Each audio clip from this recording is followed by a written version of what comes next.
안녕하세요. 복된 하루가 또 밝았네요. 오늘 우리에게 주시는 하나님의 말씀은 신약 성경 누가복음 16장 14절에서 31절 말씀입니다. 함께 읽겠습니다. 바리새인들은 돈을 좋아하는 자들이라.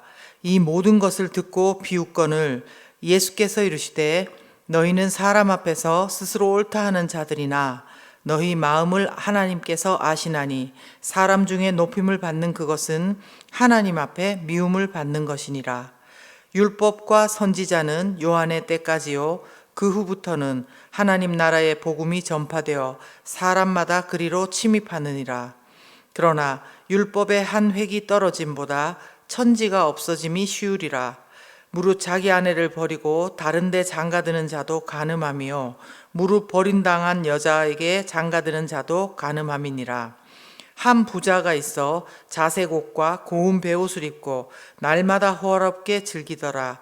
그런데 나사로라 이름하는 한 거지가 헌데투성이로 그의 대문 앞에 버려진 채 그 부자의 상에서 떨어지는 것으로 배불리려 하매 심지어 개들이 와서 그 헌데를 핥더라. 이에 그 거지가 죽어 천사들에게 받들려 아브라함의 품에 들어가고 부자도 죽어 장사되매 그가 음부에서 고통 중에 눈을 들어 멀리 아브라함과 그의 품에 있는 나사로를 보고 불러 이르되 아버지 아브라함이여 나를 긍휼히 여기사 나사로를 보내어 그 손가락 끝에 물을 찍어 내 혀를 서늘하게 하소서. 내가 이 불꽃 가운데서 괴로워하나이다.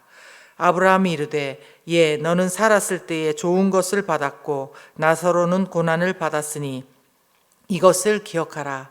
이제 그는 여기서 위로를 받고 너는 괴로움을 받느니라. 그뿐 아니라 너희와 우리 사이에 큰 구렁텅이가 놓여 있어 여기서 너희에게 건너가고자 하되 갈 수 없고 거기서 우리에게 건너올 수도 없게 하였느니라. 이르되 그러면 아버지여 구하노니 나사로를 내 아버지의 집에 보내소서. 내 형제 5이 있으니 그들에게 증언하게 하여 그들로 이 고통받는 곳에 오지 않게 하소서. 아브라함이 이르되 그들에게 모세와 선지자들이 있으니 그들에게 들을지니라. 이르되 그렇지 아니하니이다. 아버지 아브라함이여 만일 죽은 자에게서 그들에게 가는 자가 있으면 회개하리이다. 이르되 모세와 선지자들에게 듣지 아니하면 비록 죽은 자 가운데서 살아나는 자가 있을지라도 권함을 받지 아니하리라 하였다 하시니라. 아멘. 하인나 큐티 말씀 나누겠습니다. 오늘 14절에서 18절 말씀을 통해서 저는 돈을 좋아하고 위선적인 바리새인들도 사랑으로 책망하시는 예수님을 만났습니다. 돈을 좋아하고 위선적인 바리새인들도 사랑으로 책망하시는 주님. 사복음서에서 가장 예수님을 비꼬고 또 가로막고 방해한 사람들이 있다면 누굴까요? 또 반대로 예수님에게 가장 심하게 책망을 받은 또 부류가 있다면 누구일까요? 그들은 바로 당시 종교 지도자들이었던 바리새인들이었습니다. 원래 그들의 이름은 구별된 자라는 뜻으로 당시 유대인들에게 존경받고 칭찬받았던 사람들이었습니다. 그런데 사복음서 곳곳에 물론이고 또 오늘 본문에서도 그들은 예수님에게 책망을 받고 있습니다. 오늘 그들이 예수님에게 책망받는 이유는 14절 말씀에 의하면 그들이 돈을 좋아하는 자들이었기 때문입니다. 그러나 그렇다고 해서 성경이 무조건 돈을 나쁘다고 이야기하는 것은 아닙니다. 모든 사람에게 살아가는데 돈은 필요한 것입니다. 그래서 전도서 10장 19절은 돈은 범사에 이용되느니라 이렇게 말씀합니다. 그리고 디모데전서 6장 10절에서도 돈이 일만하게 뿌리다 이렇게 말한 것이 아닙니다. 그러면 뭐라고 하셨냐고요? 네, 돈을 사랑하는 것이 일만하게 뿌리라고 하신 것입니다. 그런데 이 바리새인들이 바로 돈을 좋아하는 자, 돈을 사랑하는 자였다는 것입니다. 아마 바리새인들도 처음에는 자신들을 사람들과 또 더러운 것과 죄와 구별하면서 하나님을 잘 섬기려는 그런 자들이었을 것입니다. 그러나 언젠가부터 그들은 율법을 해석하는 서기관으로서 판결을 잘해주는 조건으로 뇌물을 받기도 하고 또 자신들의 종교적 지위를 악용해서 백성들에게 돈을 뜯어내고 심지어는 힘없는 과부의 돈까지도 삼켜버리는 그런 돈을 좋아하고 사랑하는 탐욕과 악독이 가득한 그런 자들이 되어버렸다는 것입니다. 그래서 그들은 어제 청지기 비유와 그리고 하나님과 재물을 동시에 섬길 수 없다고 말씀하시던 예수님의 말씀을 듣고도 마음에 하나님이 아닌 돈에 대한 생각이 가득 차 있기 때문에 뉘우치기는커녕 오히려 하나님이신 예수님을 비웃고 있었던 것입니다. 참 무서운 일입니다. 또한 15절에 의하면 이제 그들은 돈을 좋아하고 탐욕과 악독이 가득할 뿐만 아니라 사람들 앞에서 스스로 옳은 것처럼 하고 옳다고 하고 사람 중에서 높임을 받으려고 했다는 것입니다. 그들은 실제로 율법을 잘 지키기도 했습니다. 금식도 하고 구제도 하고 거룩하게 구별되게 보이게 그렇게 많이 행했습니다. 그렇지만 그들은 마음으로 진정으로 사랑하고 섬겨야 될 이웃들인 사회적인 약자들은 외면해버리고 오히려 그들의 돈을 빼앗았으며 하나님을 사랑하고 경외하기보다는 사람들에게서 인기를 구하고 있었다는 것입니다. 15절 끝에 보면 하나님께서는 이런 그들의 태도를 하나님께 미움을 받는 것이다 라고 했습니다. 하나님께 미움을 받는다. 참 두려운 것입니다. 그런데 저는 오늘 큐티를 묵상하면서 이 지점에서 오히려 어쩌면 예수님의 책망은 바리새인들을 향한 절절한 사랑일 수도 있겠다는 생각이 들었습니다. 왜냐하면 우리가 사람을 가르쳐보고 또 그리고 자녀를 가르쳐볼 때 어떻습니까? 마땅히 잘 해야 되고 잘 할 수 있는 아이가 그것을 잘 해내지 못할 때 우리의 마음에 그들을 향한 애정이 없을 때는 말 몇 마디 하는 것도 사실은 힘이 듭니다. 그냥 이거는 이렇게 해서 그냥 해봐 그냥 그 정도일 것입니다. 그런데 우리가 그들을 어떻게 해서라도 좀 가르치고 싶고 어떻게 해서라도 돌이키고 싶을 때 우리는 어떻게 합니까? 그렇죠. 우리가 그 사람들을 향해서 이거가 잘못됐고 이렇게 하면은 너한테 좋지 않고 이거는 사람들이 싫어하는 거고 이건 또한 하나님께서 싫어하시는 거고 이러면서 우리가 열심히 가르칠 거란 말입니다. 때로는 호된 책망까지도 해가면서 그렇게 가르칠 것이란 말입니다. 그래서 바리새인들을 향한 예수님의 질책이 많으면 많을수록 그 강도가 높으면 높을수록 어쩌면 그들 중에 몇 명이라도 회개하고 돌아오기를 원하는 주님의 마음이 아닐까 싶은 것입니다. 저는 사실 요즘 같은 때에 이런 예수님의 책망이 너무나도 필요한 시대가 아닌가 싶습니다. 세상 풍조는 돈을 마음에 품으라고 가르칩니다.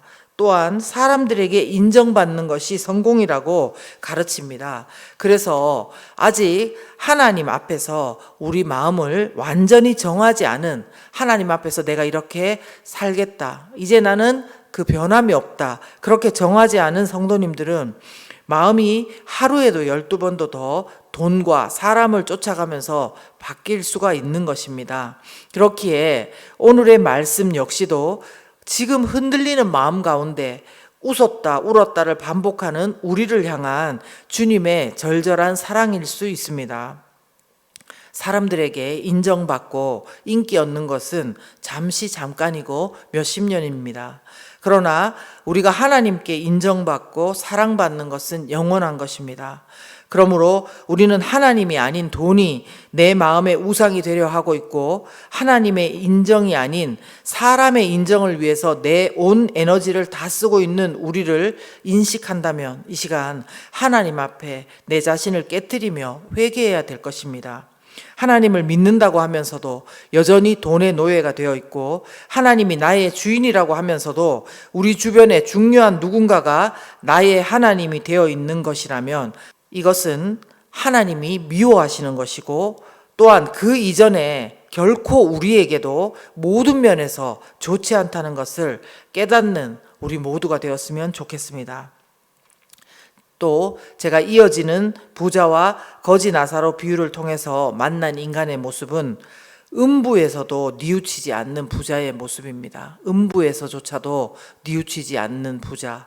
그런데 제가 기대하는 모습은 변화되는 부자의 모습을 보고 싶습니다. 이어진 이 비유에 나오는 부자는 당시에 소외된 나사로와 같은 사람들에게 무심한 자신의 탐욕만을 채우려는 위선적인 바리새인들을 상징하고 있다고 합니다. 이 부자는 평범한 부자가 아니라 오늘 본문에 보면 왕족이나 귀족들만 입는 자색 옷을 입었고 또 금보다 2배나 더 비쌌던 고운 베옷까지 입고 심지어 날마다 호화롭게 즐길 수 있었던 사치의 끝을 달리는 부자였습니다.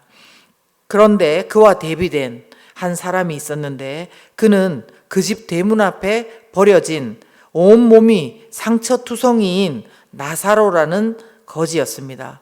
그는 끼니조차도 잊지 못하는 극빈에 소외된 사회적인 약자였고 그 상에서 떨어지는 부스러기라도 먹으려고 왔지만 결국 그 대문 앞에 있었지만 아무런 도움도 받지 못한 채 세상을 떠나는 모습으로 비유에 기록되어 있습니다. 물론 이 비유에는 어떻게 그렇게 되었는지 언급된 것은 없지만 그들은 죽은 후에 완전히 반대의 상황으로 또 대조되고 있습니다. 죽은 후에 나사로는 천사들에 의해서 받들려 가서 아브라함 품에 안겨 있다고 표현했습니다. 근데 부자는 24절을 보면 불꽃 가운데서 괴로워하고 뜨겁고 목마르고 엄청 고통스러운 곳에 있는 모습을 보게 됩니다. 이것을 통해서 우리는 다시 한 번 더 이 땅에서 부자로 사는 것과 권력 있게 사는 것과 자기 마음대로 사는 것이 절대로 죽은 후에 천국에 가는 것과 아무런 연관성이 없다는 것을 확인하게 됩니다. 천국은 어떤 사람이 갑니까? 그렇죠. 예수님을 믿는 사람이 가는 데가 천국이죠. 그런데 이것을 오늘 비유에는 예수님 이야기를 하지 않고요. 그 비유에 나오는 표현대로 한다면 모세와 선지자들의 말을 들어야지 가는 곳이라는 것입니다. 이것은 그냥 듣기만 하는 게 아니라 그 모세와 선지자의 글, 즉 하나님의 말씀을 듣고 믿고 그 삶을 살려고 애쓰는 자들이 가는 것이라는 것입니다. 이제 비유의 나머지 부분은 부자와 아브라함의 대화가 계속 나옵니다. 그런데 음부에 있는 고통 중에 있는 부자의 모습을 보면 그 불꽃이 타는 것과 같고 뜨거운 곳에 있는 부자임에도 불구하고 여전히 어떤 뉘우침이라든가 그런 것은 없고 예전에 했을 것 같은 그런 모습으로 있는 것이 보입니다. 무슨 말씀이냐면 24절에 보면 부자는 아직도 나사로가 자기 집 대문 앞에 버려진 그런 하찮은 사람인지 아니면 하인이라고 생각했는지 나사로를 자기에게 보내서 손가락 끝에 물을 찍어서 자기 혀를 서늘하게 해달라고 하지를 않나.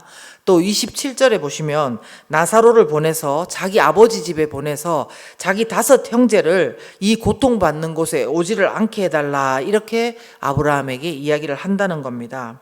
이에 대해서 아브라함이 그들에게는 누가 있다고요? 모세와 선지자들이 있으니 그들이 거기서 들을 거다는 것입니다. 근데 이런 말을 해도 부자는 평상시에 부자니까, 굉장한, 그것도 부자니까 본인이 원하는 대로 다 했을 거 아닙니까? 그러니까 이 부자는 그 아브라함이 믿음의 조상, 그 위에 믿음의 높은 조상이 말하는데도 듣지를 않고 여전히 자기 생각을 주장하는 겁니다. 그렇지 않다 그러면서 끝까지 죽은 자가 살아서 가면 그들이 회개할 것이라고 이렇게 말을 하는 것입니다. 물론 이거는 형제들의 회개를 위해서 부자가 몸부림치는 걸 수도 있습니다. 그렇지만 여러분, 정말 죽은 나사로가, 거지 나사로가 살아간다고 그 부자 형제들이 회개할 수 있다고 보십니까? 부자 역시도 이미 모세와 선지자들의 말, 하나님의 말씀을 듣지 않았기 때문에 이 곳에 온 거 아니겠습니까? 그런데 그들 형제들도 역시 모세와 선지자들의 말, 하나님의 말씀을 듣지 않으면은 거기에 나오는 예언된 선지자 그리스도, 그 그리스도를 믿지 않고는 올 수 없는 곳이라는 것입니다. 그렇기에 우리가 기회 있을 때, 생명 있을 때, 하나님께서 주신 호흡이 있을 때에 부자이든지 가난하든지 간에 그것이 중요한 것이 아니라 우리의 마음이 하나님께서 주신 말씀을 품고 하나님을 품고 사는 그런 복된 길을 생명 있을 때에 누려야 된다는 것입니다. 함께 기도하겠습니다.